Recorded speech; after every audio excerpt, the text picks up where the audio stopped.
अस्सलाम वालेकुम and welcome back to my channel. आज मैं आप लोगों को बनाना सिखाऊंगी मटर आलू, सिंपल मटर आलू जो कि नॉर्मली घर में बनता है। और मेरा तरीका कैसा है वो शेयर करूंगी। So let's get started.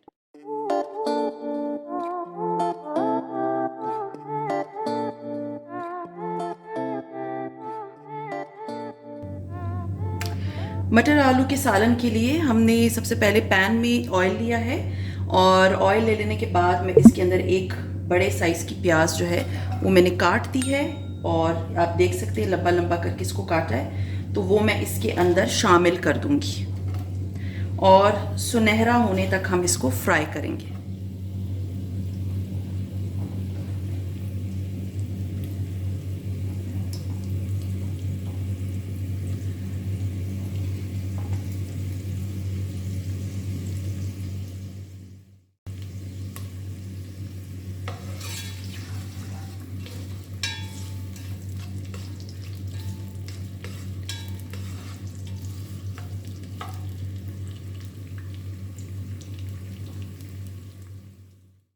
अभी ये जो प्याज है हमारे, ये सुनहरे हो गए और मैं इसे निकाल लूँगी और मैं इसे ब्लेंडर में ब्लेंड कर लूँगी। तो उससे ये हो जाता है कि जो सालन होता है या शोरबा होता है वो बिल्कुल ऐसे सिल्की स्मूथ सा होता है। अगर आप इसको ब्लेंड ना करना चाहें तो ना करें, लेकिन ये है कि ब्लेंड करने से सालन की लुक बड़ी प्यारी आ जाती है। तो अब मैं इन सबको प्याज़ों को इकट्ठा करके निकाल लूँगी और उसके बाद इनको ब्लेंड कर लूँगी। अब इस ऑयल में मैं तकरीबन शामिल कर दूंगी 1 टेबलस्पून के बराबर लहसुन अदरक का पेस्ट।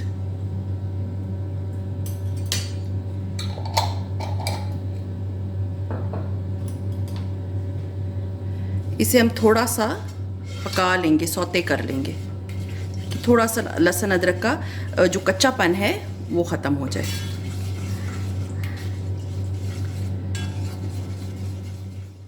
तकरीबन 2 मिनट हमने इसे सौते किया है। अब मैं इसमें टमाटरों का पेस्ट शामिल कर दूंगी। मैंने तकरीबन कोई 3 टमाटर लिए थे और उनको ब्लेंड कर लिया था और ब्लेंडर में अच्छी तरह, तो वो उसका पेस्ट है जो इसमें मैं शामिल कर रही हूँ। इसे हम अच्छी तरह से भून लेंगे और फिर 1-2 मिनट के लिए, और इसके बाद मैं इसमें मसाले शामिल करूँगी।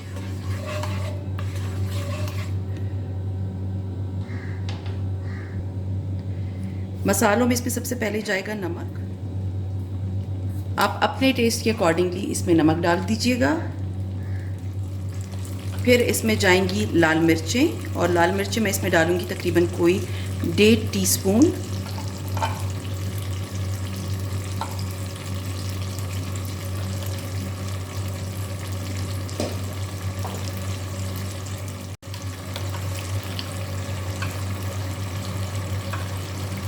ज़ीरा इसमें जाएगा 1/2 टीस्पून। हल्दी इसमें जाएगी 1/4 टीस्पून। जो सब्जियां होती हैं उसमें, या ये मटर आलू जो मैं बना रही हूँ, सब्जियों में जो है वो बहुत ज़्यादा मसाले नहीं डाले जाते, वरना सब्जियों का जो अपना टेस्ट होता है वो बहुत ख़राब हो जाता है, मीन्स गायब हो जाता है, और बहुत ज़्यादा मसाले जो हैं सब्जियों में बिल्कुल मज़े के नहीं लगते। मैंने सिर्फ इसमें नमक, मिर्च, हल्दी और ज़ीरा शामिल किया है। बहुत ज़्यादा मसाले डालने की बिल्कुल भी ज़रूरत नहीं है। अब इस मसाले को हम थोड़ा सा हमने भून लिया है और साथ ही हम इसमें शामिल कर देंगे मटर। ये फ्रोज़न मटर मैंने लिए हैं, अगर ताज़े मटर हैं आप वो यूज़ कर सकते हैं, क्योंकि आजकल तो मटर इस तरह मिल नहीं रहे, तो मैं फ्रीज़ कर देती हूँ मटरों को। तो ये 1 कप के बराबर मैंने इसमें मटर शामिल किए हैं। 1 से 2 मिनट के लिए हम इसे भूनेंगे। और अब इसमें मैं शामिल कर दूंगी आलू। मैंने आलू तकरीबन लिए थे 400 ग्राम। और आलू डाल लेने के बाद मैं अब इसे भूनूंगी, और उस वक्त तक भूनूंगी जब तक इसमें से तेल अलग ना हो जाए।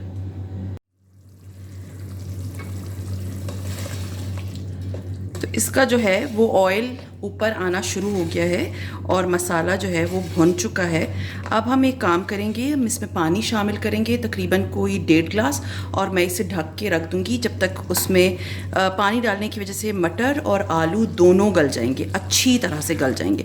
जब गल जाते हैं तो मैं इसको तकरीबन कोई 15 मिनट तक, 10 से 15 मिनट तक के लिए ये ढक्कन इसके ऊपर रख दूंगी, और फिर ये आलू और मटर दोनों गल जाएंगे।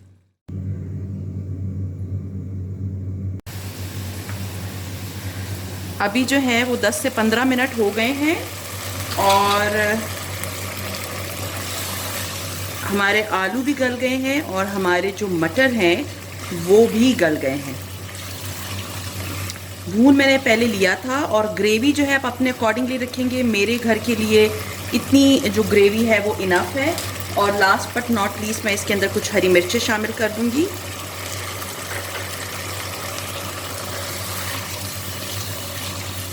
और ये मटर आलू का सालन जो है वो रेडी है। तो ये थी हमारी आज की रेसिपी, मटर आलू वाला सालन। उम्मीद है आप लोगों को पसंद आई होगी क्योंकि ये बिल्कुल सिंपल मसालों से बनी हुई है। और अगर रेसिपी पसंद आती है तो like, subscribe and share with your friends and family and see you इंशाल्लाह ताला in my next recipe. Till then अपना बहुत ख्याल रखें, दुआ में याद रखें। टेक केयर एंड अल्लाह हाफिज़।